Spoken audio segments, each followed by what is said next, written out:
ಸಿಂದಗಿ ತಾಲೂಕಿನಲ್ಲಿ ಖಾಸಗಿ ಶಾಲೆಗಳು ಹೆಚ್ಚಾಗಿದ್ದು ಶಿಕ್ಷಣ ಇಲಾಖೆಯಿಂದ ಹೊರಡಿಸುವ ಯಾವುದೇ ನಿಯಮಗಳನ್ನು ಪಾಲಿಸುವುದಿಲ್ಲ. ಇದಕ್ಕೆ ಉದಾಹರಣೆ ಎಂಬಂತೆ ಕಾವ್ಯ ಪ್ರಾಥಮಿಕ ಶಾಲೆಯ ಅವ್ಯವಹಾರ ಬೆಳಕಿಗೆ ಬಂದಿದೆ.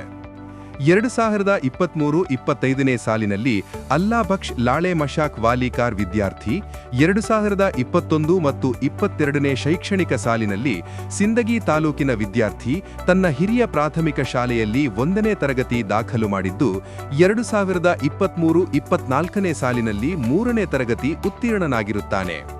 2024-25ನೇ ಸಾಲಿನಲ್ಲಿ ಕಾವ್ಯ ಪ್ರಾಥಮಿಕ ಶಾಲೆಗೆ ಪ್ರವೇಶ ವರ್ಗಾಯಿಸಿದ್ದು, ಈ ವೇಳೆ ಶಾಲೆ ಬಿಟ್ಟ ಪ್ರಮಾಣಪತ್ರ ವರ್ಗಾಯಿಸಲು ಮೂಲ ಶಾಲೆಯವರಿಗೆ ವಿನಂತಿಸಲಾಯಿತು.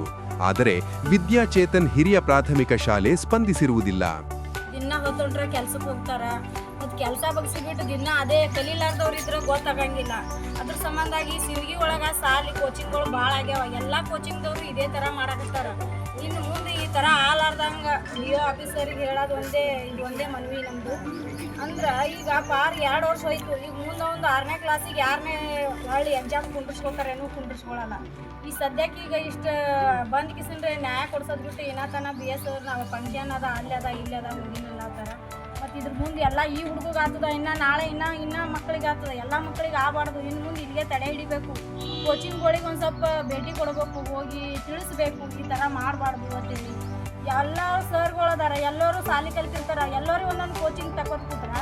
ಮುಂದೆ ನಮ್ಮ ಹುಡುಗರು ಭವಿಷ್ಯ ಹಾಳಾಗ್ತದೆ. ಮುಂದಿನ ವಿಚಾರ ನೋಡಿಕೊಂಡು BS ಅವರಿಗೆ ಇಷ್ಟೇ ನಮ್ಮ ಕಡೆಯಿಂದ ಹೇಳೋದು. ಬಂದು ಹೀಗೆ ತಕ್ಷಣ ನ್ಯಾಯ ಕೊಡಿಸ್ಬೇಕು. ಇಲ್ಲಾಂದ್ರೆ ಏನರ ಒಂದು ಬಂದು ಎದುರು ಕೂತು ಮಾತಾಡಲಿ ಅಂತೇಳಿ ನನ್ನ ಕಡೆಯಿಂದ 1-2 ಮಾತು ಹೇಳಿ. ಜೈಶ್ರೀ ನಾಟಿಕ. ಕಾವ್ಯ ಪ್ರಾಥಮಿಕ ಶಾಲೆಯವರೇ ಪಾಲಕರಿಗೆ ಭರವಸೆಯನ್ನು ಕೊಟ್ಟು ತಾವೇ ಟ್ರಾನ್ಸ್ಫರ್ ಸರ್ಟಿಫಿಕೇಟ್ ಅನ್ನು ತರಿಸಿಕೊಳ್ಳುವುದಾಗಿ ಹೇಳಿ ವರ್ಷಕ್ಕೆ ಸುಮಾರು 26,000 ಶುಲ್ಕವನ್ನು ಪಡೆದಿದ್ದು ಯಾವುದೇ ರಸೀದಿ ನೀಡಿರುವುದಿಲ್ಲ. ಇದೇ ರೀತಿ 2 ವರ್ಷಗಳಿಂದ ಅಲ್ಲಾ ಬಕ್ಷ್ ವಾಲಿಕಾರ್ ಪೋಷಕರಿಂದ ಶುಲ್ಕ ಪಡೆಯುತ್ತಾ ಬರ್ತಾರೆ. ಆದರೆ ಟ್ರಾನ್ಸ್ಫರ್ ಸರ್ಟಿಫಿಕೇಟ್ ಮಾತ್ರ ಪಡೆದಿರುವುದಿಲ್ಲ. ಪ್ರಸಕ್ತ ಶೈಕ್ಷಣಿಕ ಸಾಲಿನಲ್ಲಿ 5ನೇ ತರಗತಿ ವ್ಯಾಸಂಗ ಮಾಡುತ್ತಿರುವ ಬಾಲಕ ಸೈನಿಕ ಶಾಲೆ, ನವೋದಯ ಶಾಲೆ ಈ ರೀತಿ ವಸತಿ ಶಾಲೆಗಳಿಗೆ ಕೋಚಿಂಗ್ ಪಡೆದು ಪರೀಕ್ಷೆ ತಯಾರಿ ನಡೆಸಿರುತ್ತಾನೆ. ಆದರೆ ಶಾಲೆಯವರು ವರ್ಗಾವಣೆ ಪ್ರಮಾಣ ಪತ್ರ ಕೊಟ್ಟಿಲ್ಲ. ನಾವೇನ್ ಮಾಡೋಣ, ನಿನಗೆ ಜವಾಬ್ದಾರಿ ಇಲ್ಲವೆಂದು ಬಾಲಕನಿಗೆ ಮಾನಸಿಕವಾಗಿ ಕುಗ್ಗುವಂತೆ ಮಾಡಿರುತ್ತಾರೆ. ವಾಲಿಕಾರಿವರ ಮಗನಿಗೆ ಆದಂಥ ಅಲ್ಲಾ ಬಕ್ಷ್ ವಾಲಿಕಾರಿವರ ಮಗನಿಗೆ ಆದಂಥ ಅನ್ಯಾಯ ನಾನು ಭಾಳ ಒಂದು ಹೇಳ್ತಾ ಇದ್ದೀನಿ. ಇವತ್ತಿನ ದಿವಸ ಈ ಸಿಂದಗಿ ಮತ್ತು ತಾಲೂಕಿನಲ್ಲಿ ಶಿಕ್ಷಣ ಕ್ಷೇತ್ರದಲ್ಲಿ ಭಾಳಷ್ಟು ಭ್ರಷ್ಟಾಚಾರ ತಾಂಡವಾಡ್ತಾ ಇದೆ. ಅನುದಾನ ಶಾಲೆಗಳು ಮತ್ತು ಅನುದಾನ ರಹಿತ ಶಾಲೆಗಳು ಭಾಳಷ್ಟು ನಮ್ಮ ತಾಲೂಕಿನಲ್ಲಿ ಇರೋದರಿಂದ ಭಾಳಷ್ಟು ವಿದ್ಯಾರ್ಥಿಗಳ ಜೀವನವನ್ನೇ ಈ ಒಂದು ಶಿಕ್ಷಣ ಕ್ಷೇತ್ರದ ಅಧಿಕಾರಿಗಳು ಹಾಳು ಮಾಡ್ತಾ ಇದ್ದಾರೆ. ಉದಾಹರಣೆಗೆ ಇವತ್ತು ಲಾಳೆ ಮಶಾಕ್ ಅವ್ರ ಮಗನೇ ಆಗಿರ್ಬೋದು. ಈಗ 2 ವರ್ಷ ಅವ್ರದ್ದು ಶಿಕ್ಷಣ ಏನಪ್ಪ ಅಂದ್ರೆ 3ನೇತ್ತೆ ತಂದು ಬಿಟ್ಟಾರ. 4ನೇತ್ತೆ ಮತ್ತು 5ನೇತ್ತೆ ಅವು ಹುಡುಗ ಇಂಟೆಲಿಜೆಂಟ್ ಇದ್ದ, ಶಾಲೆ ಇದ್ದ. ನನ್ನ ಮಗಂದು ನವೋದಯ ಅಥವಾ ಕಿತ್ತೂರಾಣಿ ಚೆನ್ನಮ್ಮ ಶಾಲೆಗೆ ಏನಪ್ಪ ಅಂದ್ರೆ ಇವರು ಎಕ್ಸಾಮ್ ಕುಂದಿರ್ಸ್ಲಿಕ್ಕೆ ಹಾಲ್ ಟಿಕೆಟ್ ಕೊಟ್ಟು ಪರ್ಮಿಷನ್ ಕೊಟ್ಟಿದ್ದೆ. ಅದರಲ್ಲಿ ನನ್ನ ಮಗ ಇವತ್ತು ನವೋದಯ ಹಾಗೂ ಕಿತ್ತೂರು ಶಾಲೆ ಯಾವುದರಲ್ಲಿ ಒಂದರಲ್ಲಿ ನನ್ನ ಮಗನಿಗೆ ಸ್ಥಾನ ಸಿಗ್ತಿತ್ತು.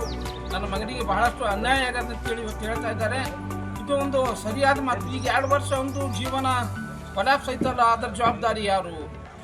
ಆ ಶಾಲೆಯವ್ರು ಹೇಳ್ತಾರ ನಿಮ್ಮ ಹುಡುಗ ಆಬ್ಸೆಂಟ್ ಅದ, ನಿಮ್ಮ ಹುಡುಗ ಶಾಲೆಗೆ ಬಂದಿಲ್ಲ.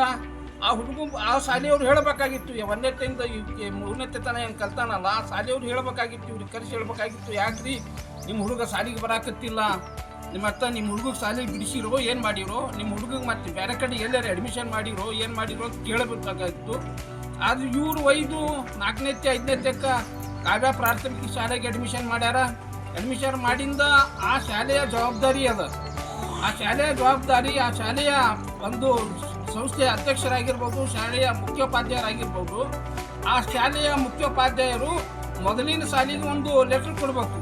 ಈ ಹುಡುಗ ರಾಜಾ ಸಾಬ್ ವಾಲಿಕಾರ್ ಅವರು ನಮ್ಮ ಶಾಲೆಗೆ ದಾಖಲಾತಿ ತಗೊಳ್ತಾ ಇದ್ದಾನೆ.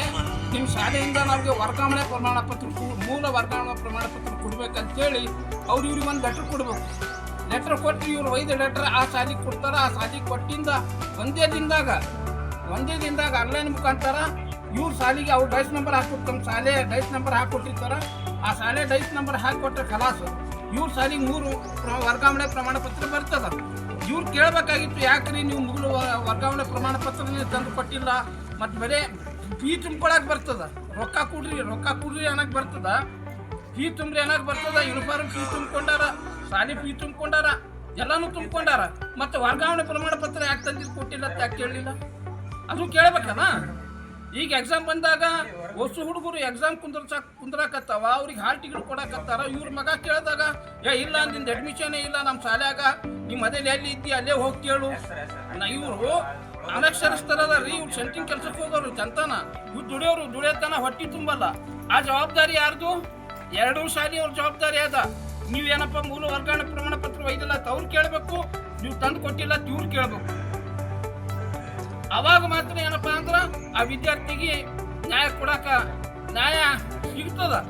ಅದಕ್ಕೋಸ್ಕರ ಈ ಒಂದು ಕ್ಷೇತ್ರ ಶಿಕ್ಷಣಾಧಿಕಾರಿಗಳು ಈ ನಮ್ಮ ತಾಲೂಕಿನಲ್ಲಿ ನಾ ಮೊದಲೇ ಹೇಳಿನಲ್ಲ, ಬಹಳಷ್ಟು ಭ್ರಷ್ಟಾಚಾರ ತಾಂಡ ಮಾಡ್ತಾ ಇದೆ ಇವತ್ತಿನ ದಿವಸ. ಅದು ಮೊದಲು ಸರಿಪಡಿಸಬೇಕು. ಈ ವಿದ್ಯಾರ್ಥಿಗಳಿಗೆ ಆದಂಥ ಅನ್ಯಾಯ ಮತ್ತೆ ಯಾವುದೇ ವಿದ್ಯಾರ್ಥಿಗಳಿಗೆ ಅನ್ಯಾಯ ಆಗಬಾರ್ದು. ಯಾವ ಶಾಲೆ 2 ಶಾಲೆಗೆ ಇಲ್ಲಿ ತಪ್ಪು 2 ಶಾಲೆದ 2 ಶಾಲೆಗಳ ತಪ್ಪದ. 2 ಶಾಲೆ ಮ್ಯಾಗ ಈ ಕ್ಷೇತ್ರ ಶಿಕ್ಷಣಾಧಿಕಾರಿಗಳು ಮತ್ತು ಜಿಲ್ಲಾ ಶಿಕ್ಷಣ ಉಪನಿರ್ದೇಶಕರು ಈ 2 ಶಾಲೆ ಮ್ಯಾಗ ಯೋಗ್ಯ ಕ್ರಮ ಕೈಗೊಳ್ಳಬೇಕು. ಹಾಗೂ ಈ ಅಲ್ಲಾಬಕ್ಷ ವಾಲಿಕಾರ್ ಅವರ ಮಗನಿಗೆ ಆದಂತ ಅನ್ಯಾಯವನ್ನ ಸರಿಪಡಿಸಬೇಕಂತ ತಮ್ಮ ಮುಖಾಂತರ ನಾನು ಜಿಲ್ಲಾ ಉಪನಿರ್ದೇಶಕರಿಗೆ ಮತ್ತು ಕ್ಷೇತ್ರ ಶಿಕ್ಷಣಾಧಿಕಾರಿಗಳಿಗೆ ತಿಳಿಸುತ್ತೇನೆ. ನಾನು ಸಲೀಂ ಜಿಮ್ನಾಳ್ ಅಂತೇಳಿ. ಇತ್ತ ವಿದ್ಯಾಚೇತನ್ ಹಿರಿಯ ಪ್ರಾಥಮಿಕ ಶಾಲೆಯವರು ತಮ್ಮ ಹಾಜರಾತಿಯಲ್ಲಿ ನಿರಂತರ ಗೈರು ಹಾಜರಿಯನ್ನು ಹಾಕುತ್ತಾ ಬಂದಿದ್ದು ಪೋಷಕರಿಗೂ ಸಹ ಯಾವುದೇ ಮಾಹಿತಿಯನ್ನು ನೀಡಿರುವುದಿಲ್ಲ.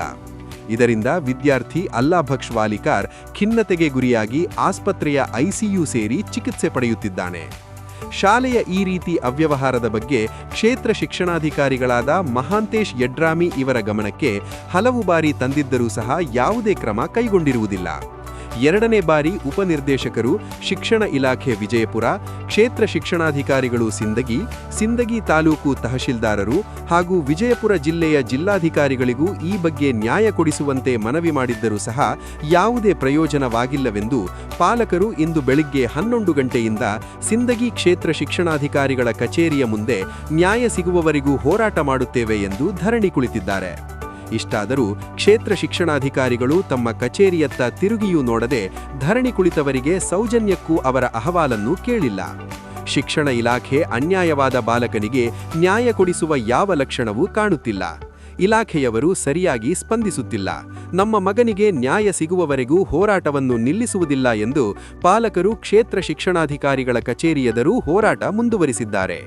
ಇಲ್ಲಿಯವರೆಗೂ ಯಾವ ಸಂಬಂಧಪಟ್ಟ ಇಲಾಖೆಯೂ ಇವರಿಗಾದ ಅನ್ಯಾಯದ ಬಗ್ಗೆ ಬಾಯಿ ಬಿಚ್ಚುತ್ತಿಲ್ಲ ಹಾಗೂ ಬಾಲಕನಿಗಾದ ಸಮಸ್ಯೆಯನ್ನು ಬಾಲಕನ ಮುಂದಿನ ವಿದ್ಯಾಭ್ಯಾಸದ ಬಗ್ಗೆ ಪರಿಹಾರವನ್ನು ಸೂಚಿಸುತ್ತಿಲ್ಲ. ವರದಿ ರಾಹುಲ್ ಮೇಲಿನಕೇರಿ, ತಾಲೂಕು ವರದಿಗಾರರು.